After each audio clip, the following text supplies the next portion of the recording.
Hey y'all, what is going on? It's me, Delores, the pastor's daughter, and we are back with another video about discernment. And when I tell you guys, like the things that I have heard that transpire over this past weekend, lets us know that we are in desperate need of discernment. Okay, so y'all get on in here, like the video as you enter the room, and let's get ready to dive deep into discernment.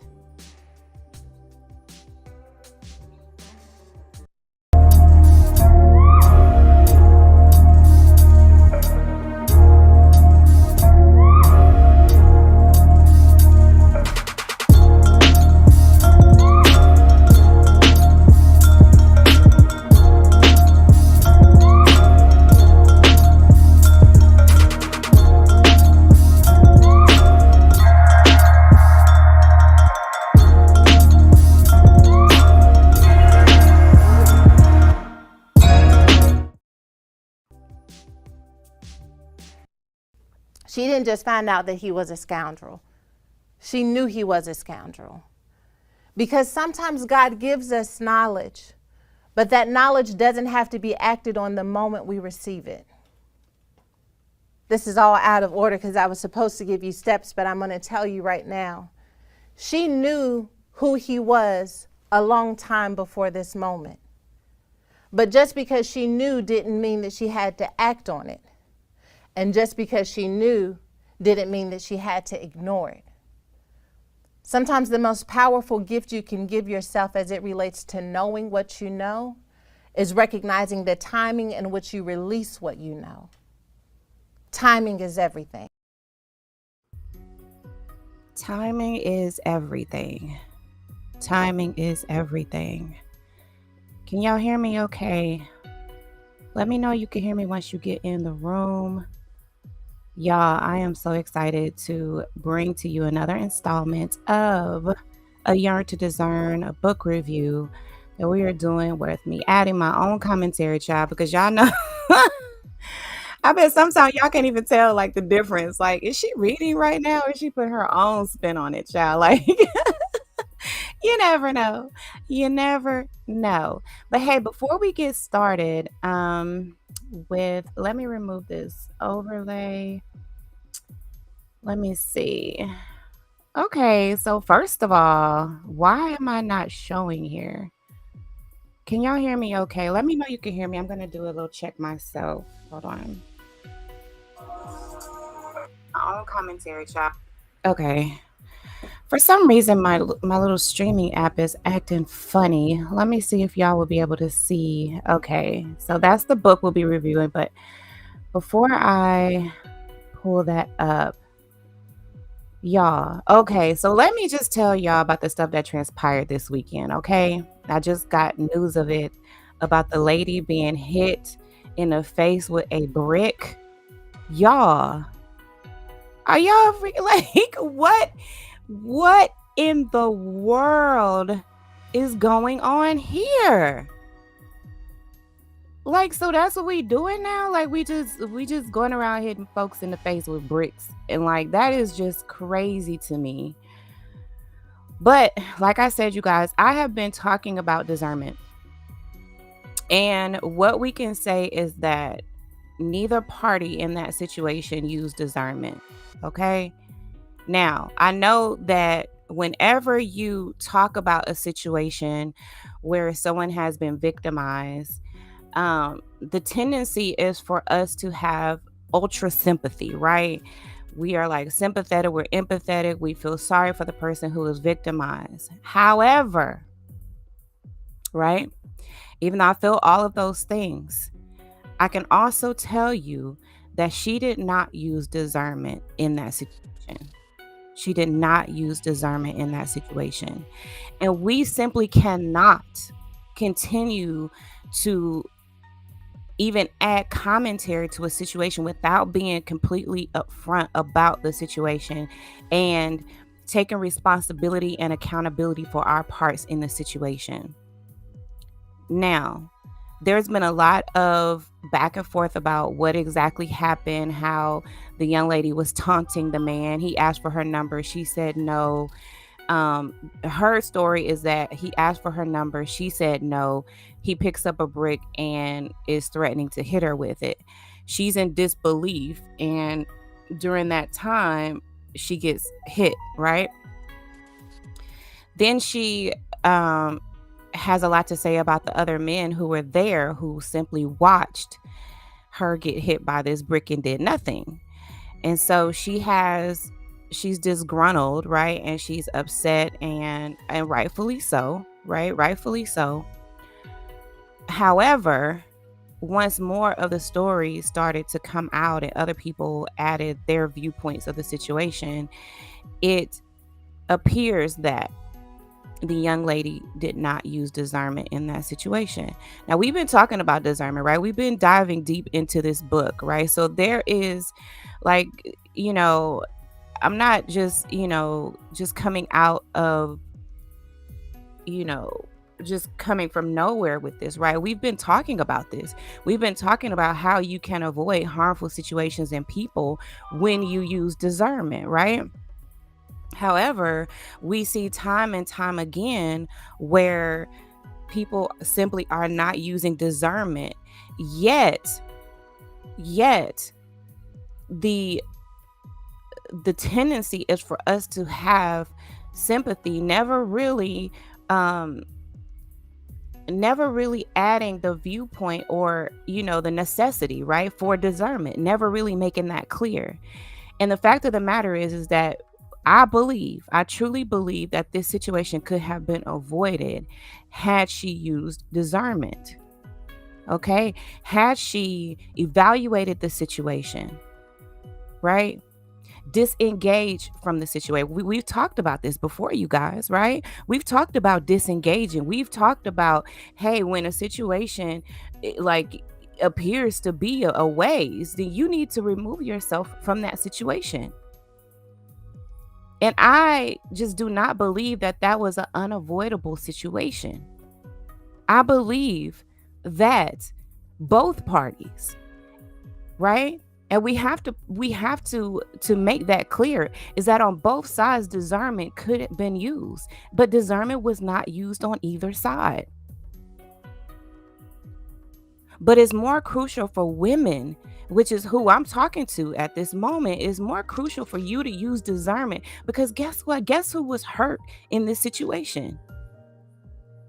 And our strength and all of that just simply does not match to a man who is violent, who has aggression towards women, who doesn't like women, who has been repeatedly rejected by women, taunted by women, or has had issues growing up with his mother, with his father, with whomever abused and used and mistreated him. And we simply cannot allow our own issues to cloud our judgment to where it puts us in a situation where we are being brutalized, victimized, abused, mistreated, manipulated, exploited. All the things that are happening to women today in real time. And with so much information out there on what we're dealing with, to still find yourself entangled, right, and faced with violence, when you can turn around and walk the other way, when you can disengage. Now, we know that not every situation is one that is avoidable, right? But we also know that not every situation is not avoidable. You know what I'm saying? There are times where we can simply avoid situations that we are faced with if we use our discernment. We all have discernment, right? But what we have learned by reading this book is that some of us, our discernment is on a more keen level than others. Some of our discernment is a bit distorted, right? Is a bit clouded. Our judgment is clouded. because of the things that we've been through, because of the way we were raised. Maybe some of us were raised that we're not gonna back down to any man, right? That we're gonna, run off at the mouth, and we're gonna, you know, tell him how we feel, and we're gonna just break him down, because guess what? Even though we can't compete with him physically, we could tear him down with our mouth. Well, I'm cautioning every one of you ladies that is listening to me right now. That is not the way you want to go in this day and time. That ain't it. You don't want them problems. You're not about that life, and you don't need to be. You don't need to be. You don't have to prove anything. Walk away, disengage. Do not give these people access to you. And if you find that in a situation is volatile, then you should go ahead and give your number and then go to blocking, later. Then do that. But you have to use your discernment in these situations, or you can lose your life.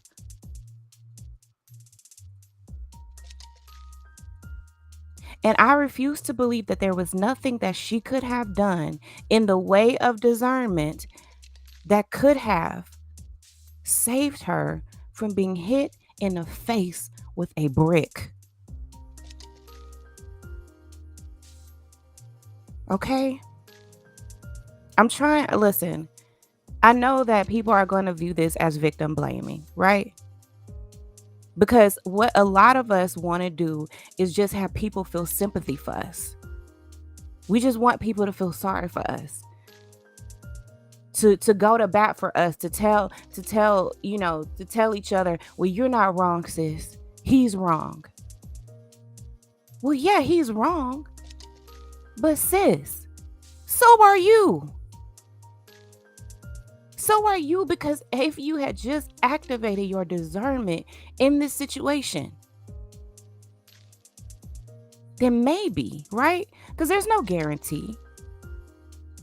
But you know that when you use your discernment, it is a win-win situation. We have talked about this. You can't lose when you discern.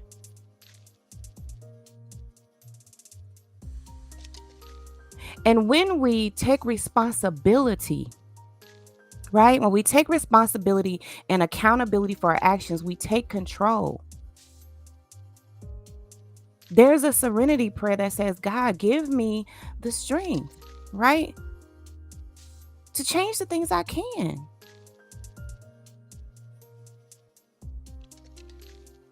Right? Because we know that there are times when we can change things. Like now, I'm praying that God gives that young lady the strength to change the things that she can change. And one of the things that she can change is her discernment. That's one of the things that is within your power and in your control. You take back control of your life. You take back control of your decisions. You take control of the things that happen to you. When you say, hey, you know what? I could have done things differently in that situation. I could have avoided it completely. I saw this group of guys standing there, and maybe I should have just went to another store.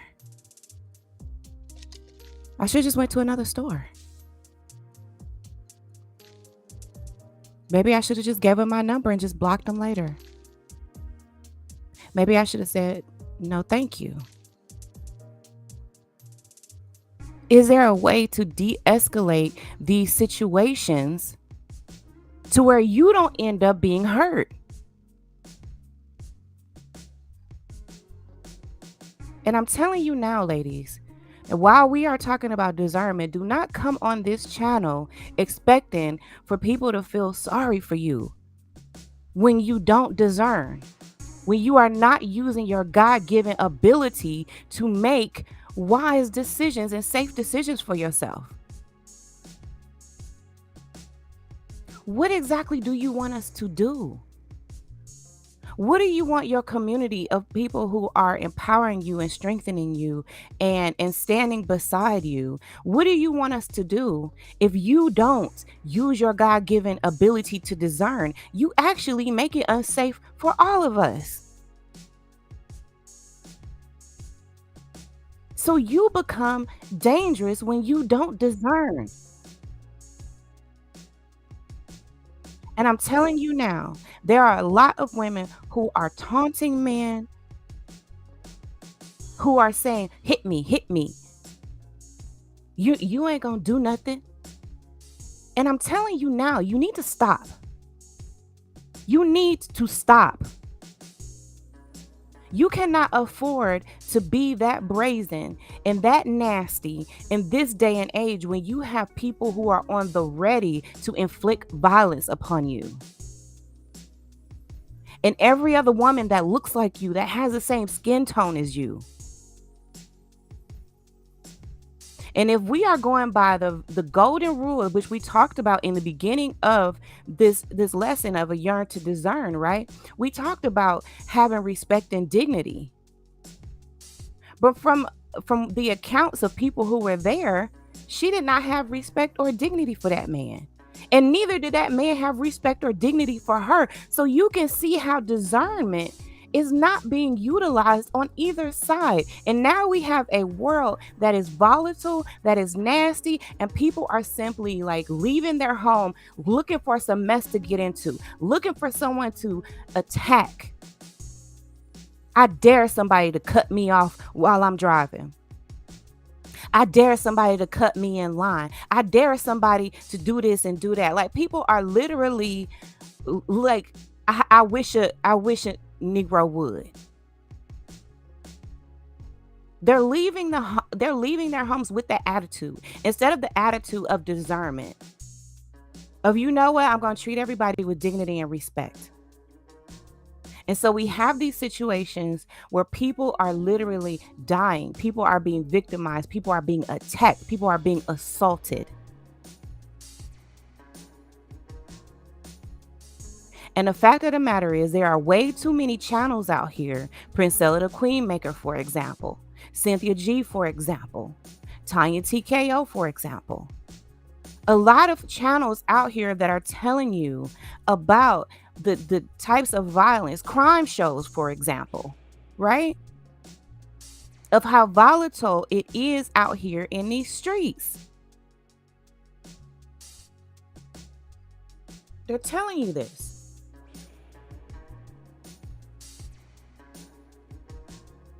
So for you to leave home without your superpower, and your superpower is discernment, that's your superpower, sis.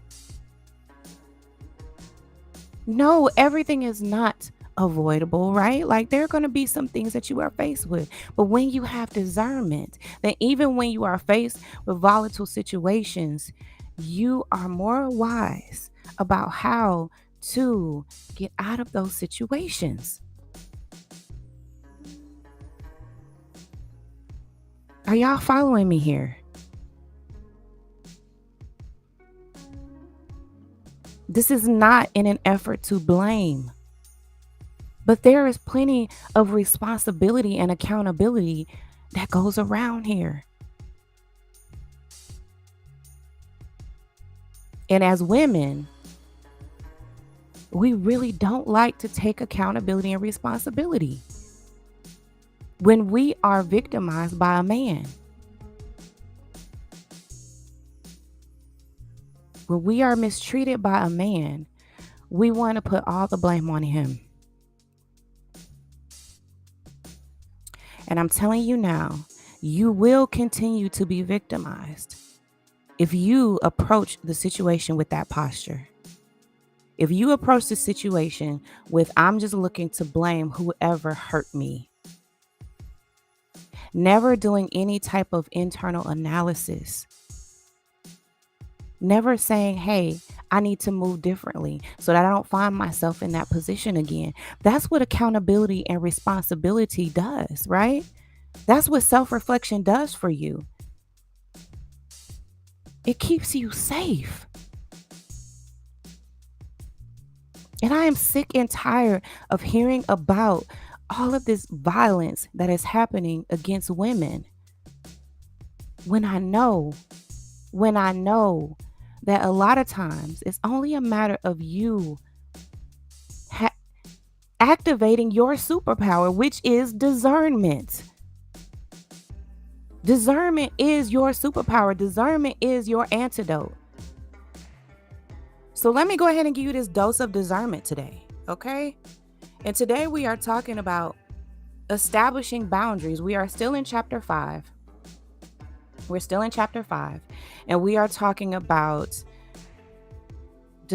having boundaries, right? Establishing boundaries from a position of discernment, right? And so we start here today.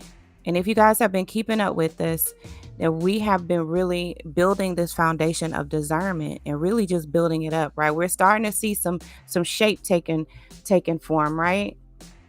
You know how you build a house, right? And you build a house from the ground up, and really from the underground up, right? So you have to establish like the plumbing and the, maybe underground electricity and, and all the things, right? You start with building a foundation even below the surface of the ground, right? And then you start to see a foundation being built, right?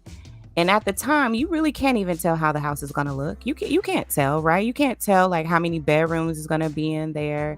You can't tell really where some things are going to be placed. You can probably tell just like what direction it's going to be faced in, where the front door is probably going to be, those types of things. You could tell where the garage is going to be, but you can't tell, you know, how the overall house is going to look, because we're just building a foundation here, right? And so now we've already built our underground plumbing. We've built the foundation that's under the ground, right?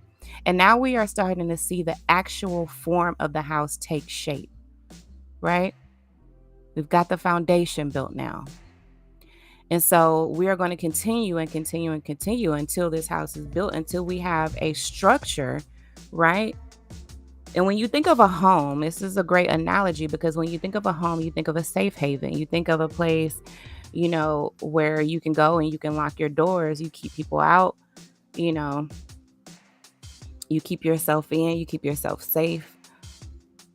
Maybe that's your retreat area. That's where you get your rest. That's where you seek refuge. And discernment is no different, right? It's where you protect yourself, right? It's where you can lock your doors, you set your boundaries. You don't allow anybody to come over to your house unannounced. You know what I'm saying? Like, think of all the analogies and stuff that go into, how you run your house. And some of us don't run our house so well. So let's think of it like that, is that maybe, this is a lesson for us to, to really treat our home as our safe haven, right? As a place where we seek our refuge, where we are safe, where we can retreat, where we can get our rest, where we can rejuvenate. And then we go back out into the world, but we go back out into the world with our superpower, which is our discernment, right? We still go out with our superpower. We never leave home without it. But we are seeing now that we are taking shape, right? We are building this foundation, building this structure, a strong structure of discernment, okay? So chapter 5, in this section of chapter 5, it says establishing boundaries from a position of discernment, okay? So, and it reads like this: the first order of business is to be acutely aware of how you perceive certain things in life. For example, some people consider the word boundaries to be a negative word, right? Like, how many times have you guys thought of boundaries as a negative word? They may interpret this word in such a way that they question whether they need boundaries in the first place. For example, some people see boundaries as restrictions, conditions, limits, or barriers. You should realize that by placing things in a negative light gives you a reason not to consider implementing important changes at all, right? So what is this saying? This whole sentence here is packed with good information, because what it's saying to you is that sometimes the way you view it, the way you view a thing, the way you view a thing is going to determine whether you think that that's a good thing to have in your life, right? Or whether it's a good thing, right? So if you view boundaries as a negative thing, then more than likely you are not going to implement them because you view them as negative. But if you change your viewpoint of how you view boundaries, then guess what? You're more likely to implement them. Does that make sense? So what is going on here? This streaming app is really like acting funny. Okay, let's keep going. Instead, I like to look at boundaries as protectors and safeguards, right? So already she's changing the wording here, right? Because some people look at boundaries as, what did she say? Restrictions, conditions, limits, or barriers. So if you change that wording, right? You change those negative connotations that you've given that word boundaries, and instead look at boundaries as protectors and safeguards. Okay? I say this because the true purpose of boundaries is to protect you and those around you from harm. Okay? Personal boundaries are not necessarily meant to scare people away, but if it does, okay? But if it does, 9 times out of 10, it scares the people you need to protect yourself from anyway. All right? Does that make sense? They're not meant to scare people away, but if they do, then maybe they needed to. Okay? Such an unintended result is an appropriate byproduct of establishing boundaries that works in your favor. Think about it. Think about how many friends you may have had you establish boundaries and then they've decided that, well, I don't want to be your friend anymore. Well, that's probably because they were the type of friend who would violate your boundaries, okay? So they don't need to be your friend anyway. Okay? That's how you got to start looking at it. This is why you shouldn't be afraid to set up boundaries in your life. Moreover, in many instances, boundaries actually protect the person or persons whom you are enforcing the boundaries against also. But more than likely, they will not see it that way. Okay? They will only see the boundaries you created against them in the negative because they're not thinking about it the way you are. Okay? They are in circumstance mode. They are not discerning. You are. Okay? So sometimes the way people are looking at your boundaries are because they're not discerning. You're the one who's discerning. And so you can't expect everybody to be discerning or to discern on the same level you are in the same situations you are when it comes to your life and what works for you. You can't expect people to discern the way you are, right? You have to understand that you are the one who needs to discern for you. Okay? They will not understand that your boundaries are all around protectors for all concerned. Therefore, it's up to you to stay focused and continue with the boundaries in order to stay protected. Boundaries should be implemented with good intentions. Okay? With good intentions.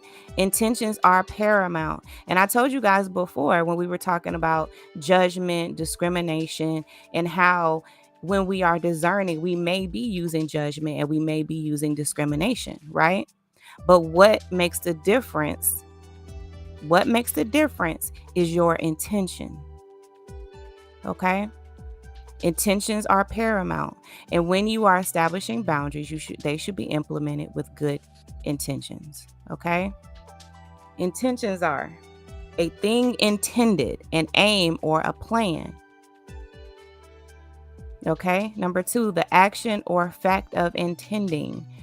Number 3, a person's designs, especially a man's, in respect to marriage. Like, what is your intentions? So basically, have you thought this through? Right? Have you thought it through? What is your plan here? What is your aim? Okay? Those are your intentions. Keeping your head in the game at all times will ensure that you will do the right thing when establishing boundaries. When I say keep your head in the game, understand that I'm talking about establishing your boundaries from a position of discernment, of course. Okay? This is not about playing with people or anything like that. This is just really talking about staying with it, right? What your intentions are. And what your intentions are is to establish boundaries from a position of discernment. Okay? So staying focused on the task at hand. Here's another important point you should know about setting boundaries.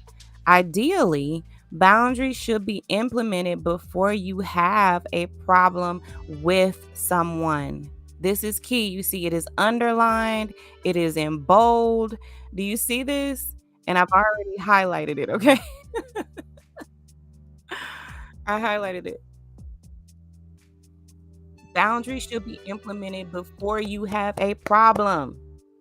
Before you have a problem. Okay? Before you have a problem. Now, let's keep going. You do not wait until someone abuses your friendship, kindness, or generosity, and then you pull back from the person. Even though this is usually how we operate, right? This is usually our stance. We're like, oh, whoa, hold on. I've been violated. I've been abused. My friendship has been abused. This person's taking my kindness for granted, and now we're pulling back and then we're trying to establish boundaries. But if we establish boundaries on the front end, right, then we can avoid this problem to begin with. We are actually preserving the friendship, right, by preventing anything that can go wrong. Does that make sense? This is how relationships become fractured and sometimes destructive. That's not what you want. We want to establish our boundaries on the front end, right? So that we can avoid even having a problem to begin with. Setting boundaries for yourself before relationships begin help you discern early on whether this is a relationship you should even initiate. Think about that. Think about if you already had your boundaries established, then you could even avoid having relationships with people where you shouldn't have a relationship with them anyway. Right? You shouldn't even have a relationship with them anyway. But you don't know that because you don't have any boundaries. It's just anything goes. And then you leave yourself so susceptible to being hurt, to being abused, to being violated. And then all of a sudden you want to put your boundaries in place. When you could have avoided the person, the situation to begin with. Okay? You need to start taking stock in the type of person you are. What type of person you allow in your life, and be conscious of how these people treat you. Right? So here, let's take a look at an example of a scenario where you should implement boundaries. Okay, y'all. Yay, we're about to have another scenario. Okay? This is the BFF scenario. Okay? Here's the story, you guys. Okay, let's dig in deep. Let's put ourselves in the place of this story so we can, kind of assess what we would do. Okay, let's say you have 3 core friends that you hang around with in and out of school. You all went to high school together and you consider them to be your best friends. You are all going to local colleges and you are all in your second year of college. You are often teased by your friends and other schoolmates that you are the nice one of the group. This month, you turn 19 and you are the last one in the group to turn 19. When each of your friends turn 19, their parents bought a used car for them to have access to. They are allowed to use the car periodically to go out with friends, go to school, and run errands for the house whenever they are home. Whenever you go out with your friends, instead of riding in your friends' cars, your parents make it a point to drive you to the destination and pick you up most of the time. During the few times your parents allowed you to ride in with your friends, during the few times your parents allowed you to ride in your friends' vehicles, they insisted upon you giving your friends gas money. Okay. But again, your parents did not or do not allow you to ride in your friends' vehicles often. On the other hand, none of your other friends reciprocated when they rode in any of the other friends' cars, right? So, okay, you always gave gas money, but they never gave gas money. I guess that's what we're saying here, right? Now, so now that you turned 19, your parents decided that part of your birthday gift would be to give you access to a car as well. However, instead of a used car, your parents have given you access to a brand new car they purchased as the new family car. Now, that means you and your friends all have access to a car. Your parents thought about buying you a used car just like your friends' parents, but since your parents know and appreciate your responsible behavior, they decided to give you access to the brand new car instead. They and everyone else know that you are a trustworthy person. Okay? So you're trusted. Everybody trusts you. Your parents trust you. They're like, she's always been responsible. So yeah, we'll just go ahead and give her access to the brand new car, the family car. Okay? All of your friends love the new car and love riding in it, even more than their cars. Okay, so they love riding with you, obviously, because it's new, child. Okay, it's got that new smell. It's got, you know what I'm saying? It's that new. Okay, it's got that new sound system and everything, child. Okay, so yes, we love riding the new car. Okay, as you all continue to meet up at the mall, college events, and other social outings, you notice that your friends now always expect you to drive, pick them up, and drop them off at their homes or college dorm. So they trying to get like the service treatment. They trying to get like, you know what I'm saying? They thinking you like a Uber, but they don't have to pay. Okay. Okay. Their rationale, of course, is the fact that you have the nicest car of all of them, and they all look so much more attractive when they all show up in your car. The other parents don't seem to mind this disposition. However, despite you always providing gas money whenever you roll in anyone else's car, not one of your friends or their parents even offers gas money to you whenever the four of you ride together in your new car. Y'all, ain't nobody even offering to give gas money? What is really going on here? Okay. So you have not informed your parents of what is going on, but you are starting to get concerned that you are placing a lot of miles on the car, which your parents warned you about. And you are using a significant amount of your allowance to pay for gas. Because you are responsible, up until now, you never had a problem with your allowance. But if you continue on this route, you will have to ask your parents for an increase and explain why it's necessary. So now you got to tell your parents, I need more money for gas because ain't none of my friends offering to give me no gas money. Okay. Even though I always gave them gas money. Now that's not cool, y'all. Okay. You want to say something to your friends, but you don't want to hurt anyone's feelings or damage any of your friendships. After all, they are your BFFs. But as the days go by, you realize that something has to change. What should you do? Should you establish boundaries under these circumstances? The answer is yes, immediately and without question. The question here is, how are you going to implement boundaries? Ooh, y'all. Now see, now this is saying here that she could have, right? She could have established boundaries in the beginning, right? Like, okay, I'm going to be driving, y'all. Everybody, give me $5, on gas, right? So then that way I'm not putting in my whole allowance. And every time we go to the mall, I can't buy what I want to buy because I'm putting in gas and everybody else still got all their money. You know what I'm saying? So y'all buying shirts and shoes and stuff and jewelry. And I can't buy anything because I'm chauffeuring y'all around and I'm spending my entire allowance on driving everybody around. Now, the fact that none of her friends even thought about this is questionable, right? That's questionable. That's questionable in and of itself. But let's go ahead and assess the situation, right? It says assess the situation here.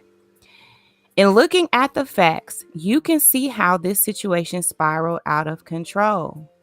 Here are some pertinent facts that you should be alert, that should have alerted you to the fact that boundaries were in order. Now, here's facts about you. You are the nice one in the group, right? Because remember, everybody teased her about that, saying that she's the nice one. So it almost implies that everybody knew she was going to be nice and really took advantage of that, right? But let's keep going. Number 2, you are responsible, right? You are responsible. So you're always going to do the responsible thing. And not only that, but you want people who are your friends to also be responsible, right? Number 3, you always offer gas when you rode in someone else's car. So it's not like you ever did it, right? Where you just expected people to pay for gas when you rode with them. You were always the one who offered gas money. So those are facts about yourself. And those are facts that you need to consider when you are assessing the situation, right? Facts about your friends. Number 1, they all ride in your car consistently without offering gas money, even though you always gave them gas money and they accepted the money. So they never said, "Nah, it's all good. I'm good. I'll take care of it." They always accepted it. Okay? And you always offered it. Number 2, they all allowed you to suffer financially as the driver without sharing the burden, knowing that you shared that financial burden as it applied to their cars, okay? So they never even offered, knowing, and they all had cars too, so they all knew, that it took gas money. They all knew that. So no one's ignorant to the fact that it takes gas and money to go places, okay? And it wasn't like everybody was leaving and ending up at the same location, right? She would take them home. She would take them to their dorms. She was always the one picking up and dropping off and all of that, okay? So she did, in a lot of ways, go out of her way, okay? A notation should also be made about the parents, especially the fact that your parents were considerate of your friends by making sure you provided gas money to them. However, your friends' parents did not do the same, right? So they were even kind of brought up like this. That says a lot too, Honestly, as a parent, I would have discerned that I will limit and watch closely my child's friendships with these individuals because it is clear that their parents don't exactly have the same core values or ethical standards as me. Right? That was one thing that I always, would say too is, when people are picking you up, you provide gas money. And that happened for a while with, with one of my kids, and he provided the young man with gas money.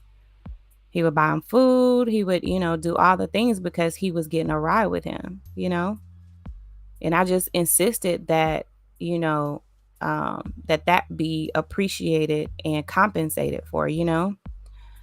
Um,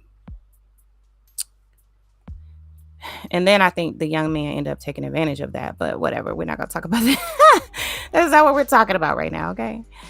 I would educate my child on the facts, okay? So you would have to, there's sometimes when you have to talk to your child about this and you have to say, hey, every time that you rode with your friends, you always gave them gas money, you always made sure they was good and all of that. Now they're riding with you and they're not doing the same. In fact, they're not even offering. It's one thing if you said, no, I'm good, but they're not even offering. What does that say? What are you discerning in this situation? And I wouldn't even tell my child that, hey, your friends are deadbeat. They're, all your broke friends, you trying to ride all your broke friends around, but I would have to make that clear, is that's something that you have to look at and you have to evaluate these things, right? Again, the intent is not to hurt anyone, but I would give my child the facts so that he could see what is going on here. Getting back to the students, this goes back to what I said earlier.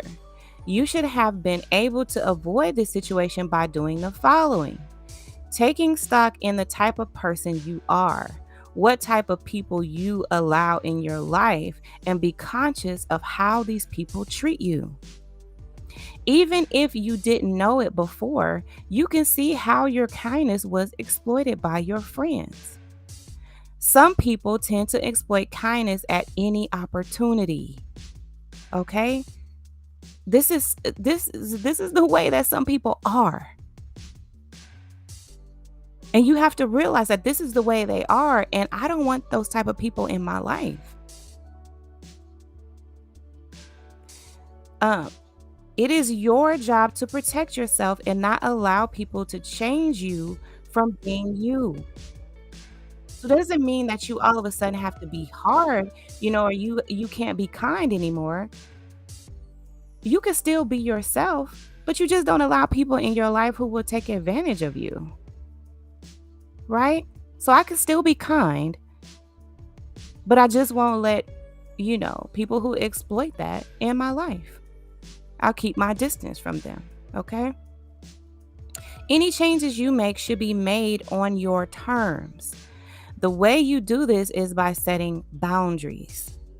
In the scenario I gave you, even if your friends didn't intend to exploit your kindness, the fact is they did. Okay? They simply did do it. If you continue to allow them to do this, you will pay a huge price for it. You must now place boundaries on their use of your parents' car. So how do you do this? How do you do this, you guys? How would you do it? You're in this scenario, so you find yourself here, and I know some of you would be like, I would never be in that scenario, but just think about it. If you feel like you would never be, imagine your child is in that scenario. Imagine one of your coworkers is coming to you with the scenario and they're trying to share with you and get your advice. What would you say for them to do? The author says here, she says, start with the following, okay? Number 1, tell them you should all take turns driving their cars when they meet up, okay? So that's a way, right? Because if nobody's giving gas money, then everybody should take the responsibility on, right? So nobody gives, but everybody just takes turns. Okay? So that's a way. Number 2, tell them that everyone should pitch in gas money to whoever is driving. Also, tell them that the amount of the contribution toward gas money depends upon the distance you must travel to the destination. So y'all are going out of town. Y'all about to go to Atlanta for the weekend. Y'all about to go to Miami for the weekend, and y'all driving. Everybody's driving. Of course, everybody wants to get in the new car, right? Because it's the most comfortable. It's the nicest. You guys are going to look good driving down the strip with the windows down and the music up loud. you know. But they shouldn't be giving you $5 for gas money as if you were just going to, the next city over to the mall or something, to the outlet, You see what I'm saying? So it should depend on where you're going. That makes sense. These boundaries will protect all involved, and it promotes equality and shared financial responsibility. Think about how your friendship will be enriched, right? By everybody stepping up and realizing, hey, we got to do right by our friends, right? If your friends fail to respect these boundaries, you will need to make additional changes to the relationship as needed. Okay? So then that person's just going to have to drive themselves. Okay, child. Listen.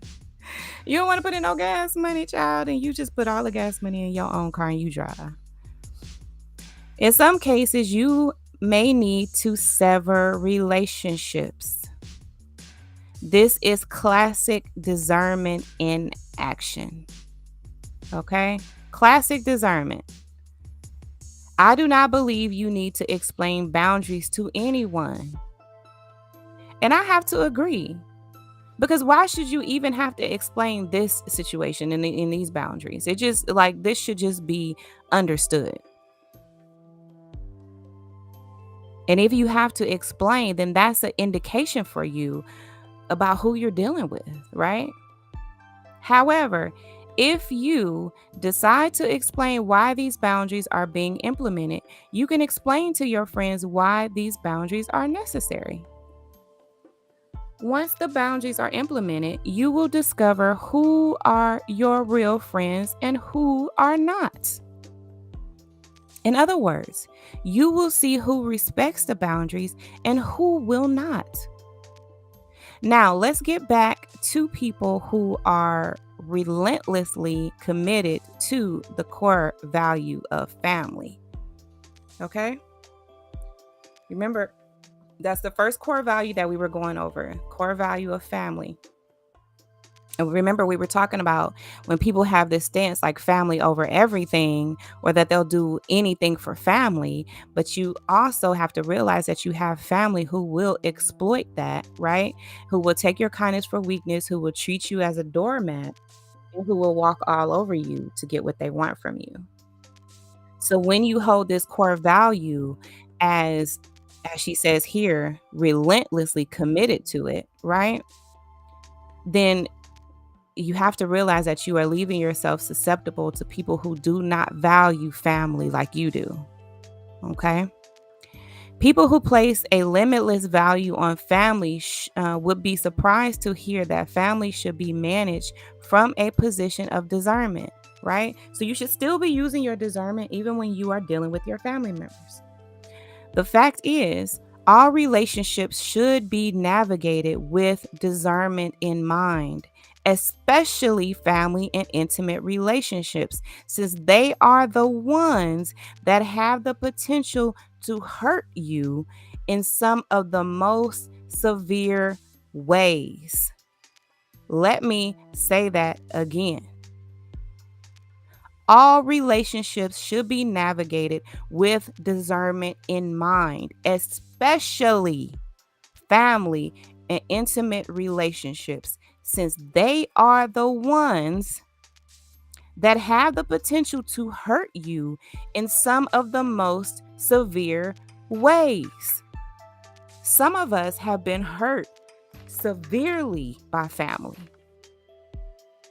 Some of us have been hurt severely by our intimate relationships. But I'm telling you now, those are the relationships where we tend to throw discernment out of the window. We simply decide that we will not use discernment because they're family, or because they're my lover, they're my boyfriend, that's my husband, that's my girlfriend, that's my wife. So we throw discernment out of the window. All relationships, and we've talked about this before. I told you, remember when we were in church, my mom used to my mom was a preacher too, right? She was a co-pastor, and she would say, whenever all was in the Bible or something, she would say, "What does all mean?" And the whole church would collectively say, "All." All means all. Okay? There is nothing excluded from all. Okay? So you can't say, "Well, all relationships but the relationship I have with my father. All relationships but my relationship with my mom. All relationships but my kids." No, all relationships should be navigated all, right? Emphasis on all. And I really wish she had put this in all caps, bolded, underlined, italicized, parentheses, quotations, all of it. All relationships should be navigated with discernment in mind. Why? Why, y'all? Why? Because they are the relationships that have the potential to hurt you in some of the most severe ways.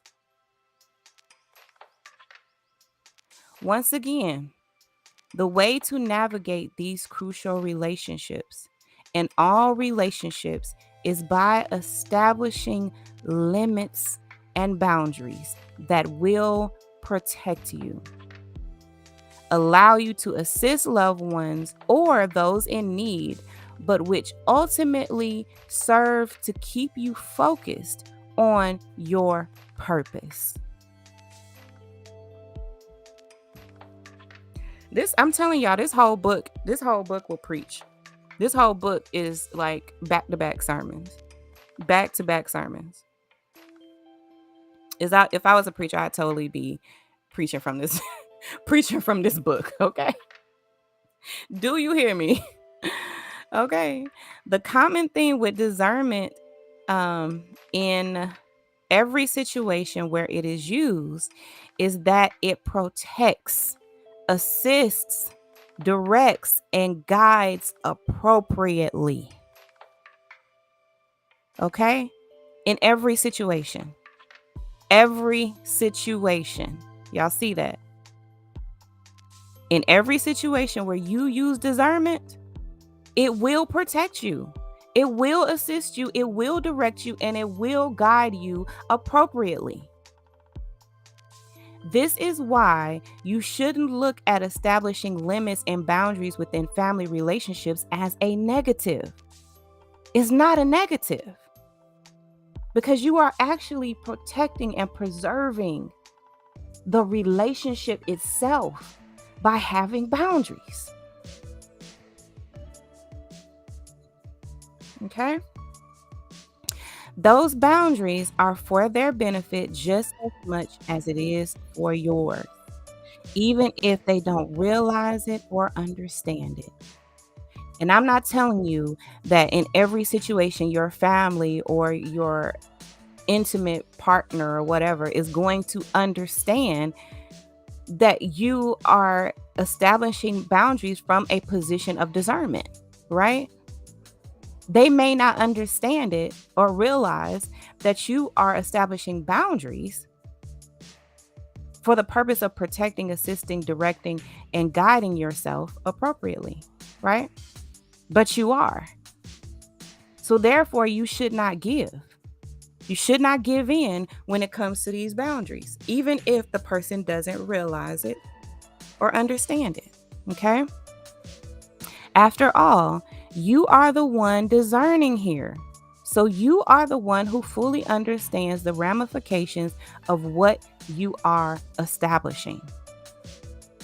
Okay? What are ramifications? Ramifications, a consequence of an action or event, especially when complex or unwelcome. Does that make sense? You understand the consequences. You understand what will happen in the event that you are violated, that you are used and abused, that you are manipulated, that you are exploited, that you are walked on, that people are taking your kindness for weakness, that people are taking advantage of you. You understand the ramifications, the consequences of what will happen if you don't.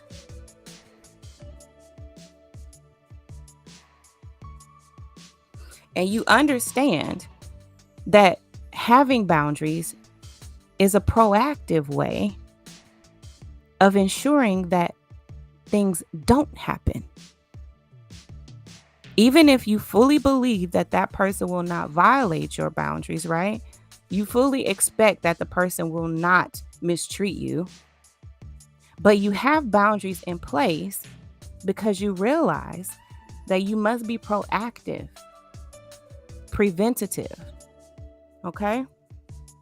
Remember, the point of discerning is to protect, guide, enlighten, and uplift, elevate. You cannot lose sight of these facts. The intent in discerning is never to hurt. Therefore, it's important for you to know that having family as one of your most prized core values is not the problem, right? So you don't need to say, well, family will not be my core value anymore, right? And don't even let yourself get violated to the point where it's like, well, I hate all my family. I can't trust none of my family. Well, what boundaries did you have in place, right? From a position of discernment, put those boundaries in place so that no one is even faced with this situation of being violated. And if a person crosses your boundaries, then that tells you a lot, right? That tells you what you need to know. But not having boundaries in place to begin with is only going to cause you and that person more harm than good. The problem lies in the failure of you establishing family. Wait a minute. The problem lies in the failure of you establishing family as a core value without establishing boundaries along with it. Okay? Having this knowledge now at your disposal, let's understand my definition of family, starting with the family I was born into and how that family dynamic shaped how I navigate through family and other relationships in my life by establishing boundaries from a position of discernment. Okay? So we'll get into that next time. We are already an hour in, and I'll try to keep these to an hour. So when we come back, we are going to talk about the author and the family that she started in. And I'm wondering, I don't remember what she said about her story, but I'm wondering. Oh, look, she said, look, back in Alabama. Oh, we already have some commonalities here, right? That's where I'm currently located, in Alabama. And I came back to Alabama after being medically retired from the military. So I'm wondering how much of our stories are going to kind of coincide, I think this is going to be interesting. And I wonder if you all can relate to any of the things that she's saying as well about how she grew up, But we'll get into that when we get back. At the beginning of this video, I talked heavily about the situation that occurred with the young lady being hit with the brick, hit in the face by that man.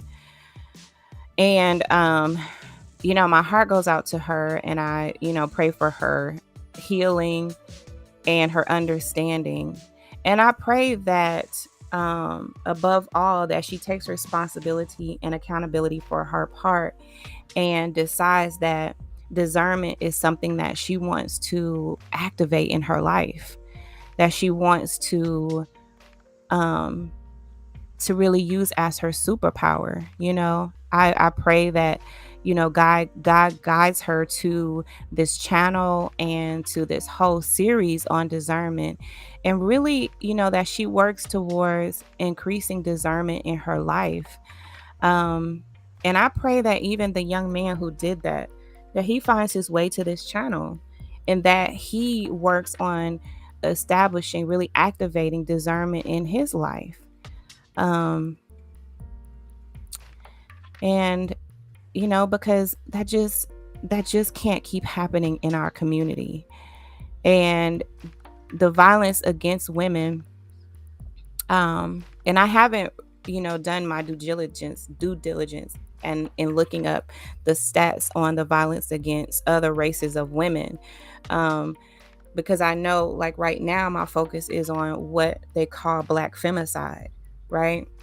And in no other race do they actually call it a femicide, which should let us all know that this violence against women is happening at an alarming rate, right? To where they're even putting a name to it.